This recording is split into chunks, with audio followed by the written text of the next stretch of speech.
Nyithindo manyiri ijiwo mondo opogre koda timbego eko mag anjao kendo gisom matek gichop lekgi. Jip makamaendi ogol kod CAS migao mar ICT manoeri Nadia Ahmed Abdalla seche mabende piny Kenya oriwore gi piny ngima e dhialo odiochieng' nyathi manyako kawuono amathuon wach mare en digital generation.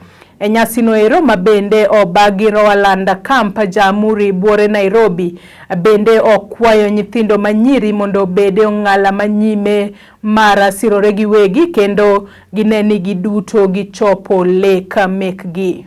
Tarik 11 dwe mar 10 higa ka higa, piny mangima dhialo odiochieng' nyathi manyako. Ka odiochieng'ni iyango midhiero ma nyithindo manyiri kaloe ka ijiwo nyathi manyako kod ka bende ong'eyo ratiro mare.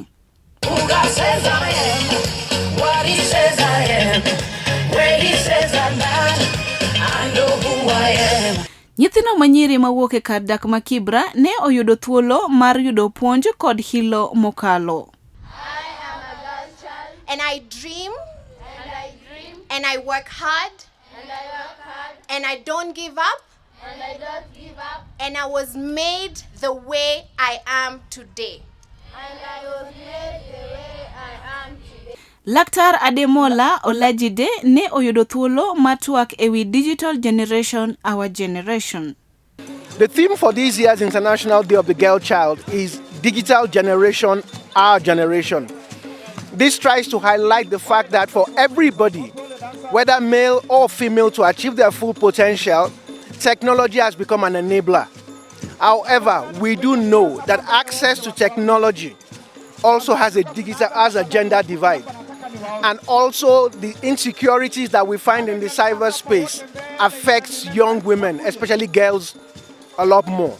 And so this year, we're trying to ensure that we highlight the fact that technology can be used to enhance the situation of girls, to support them and have them prosper, while at the same time we draw attention using technology to issues of teenage pregnancy, gender-based violence, female genital mutilation, child marriage, and all of those challenges that hinder every single girl child from blossoming to full potential.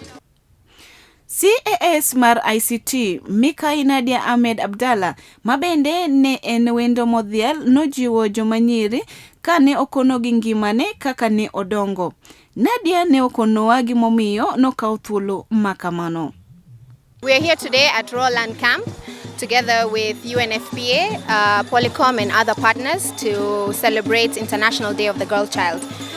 It was very important for me in my capacity as the CAS in the Ministry of ICT, Innovation and Youth Affairs, but also as a girl child, to come and celebrate with these young ladies and to really remind them of the importance of really not giving up despite the challenges that they are in the different backgrounds that they are from. So today was a very important day for us to be here to celebrate them and to just remind them of why it is important for them to not give up.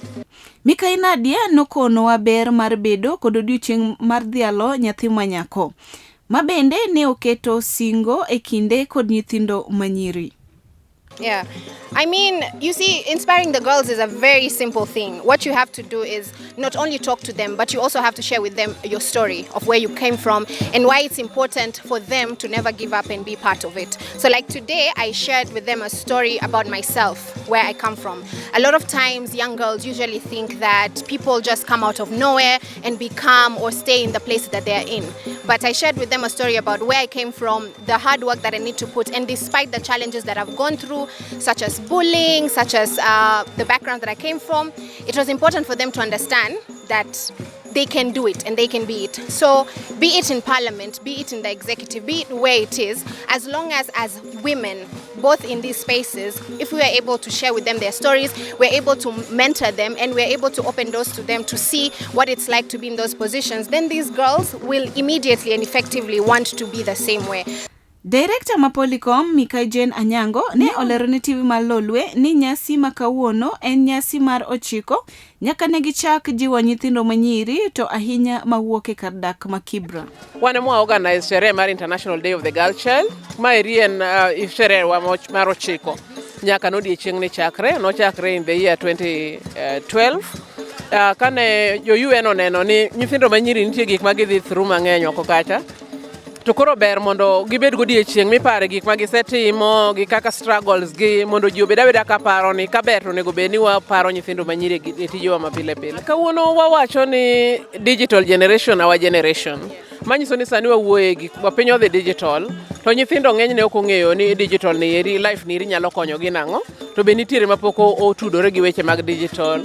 To wan kaka organization UNFPA nomiyowa cameras mwaketo nyithindo mogo picha, buk mantiere miluongo ni Power of Love no ero, makoro wan gi kama wachako gogo mbaka kwa wacho wach digital space. Nikech ng'enyne nyithindo kiwuoyo wach digital to giparo magige internet, giparo ma Facebook, to digital en duong' moloyo mano. Koro kawuono odiochieng' mwawacho ni digital space en our space, kendo wate wanyalo tiyo kode e yo makare. Yvonne Adhiambo, ma bende en japuonjre masomo e sikund primar ma Church of God Academy, ne okono Lolwe TV ber mar odiochieng' ma kawuono. Abiro kaneno wach program ni osekonya e gik mang'eny, ochulo na school fees.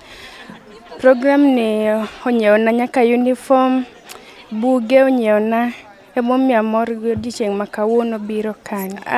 Puonjra gik mang'eny manakia, kendo amor go biro kaya, amor go odiochieng' ma kawuono enjoy.